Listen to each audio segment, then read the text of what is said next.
Simon. Yes. Unaona hii jumba bado inajengwa. Kuna lori imeleta mshaga hapa. Sasa nataka unisaidie na 3,000 nipatie dereva tumalizane. Tutaiangalia tu hapo kwa nyumba. Asante. Usisahau. Haya. Mkubwa.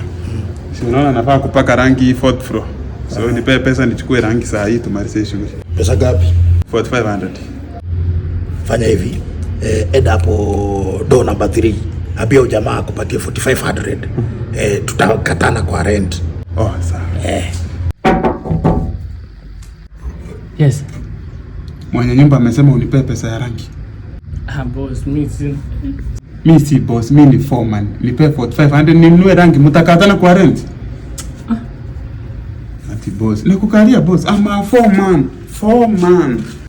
Sasa unajua leo ni Friday na ndio nafaa kulipa watu wa mkono. Na ni kama nimesahau. Nafaa kuwe gapi? 12k. Fanya hivi. Ule jamaa wa Dona Battery. Ende mwambie nimekutuma.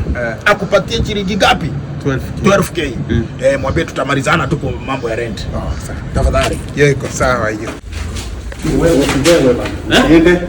Mkubwa ameniambia unipe 12k, mtaangaliana hapo kwa rent.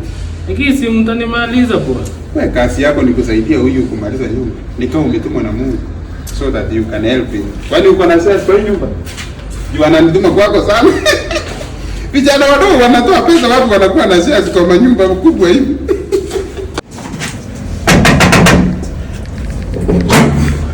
Simon.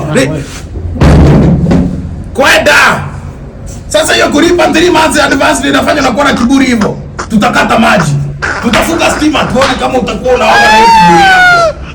Utatumia 3 advance kwenda.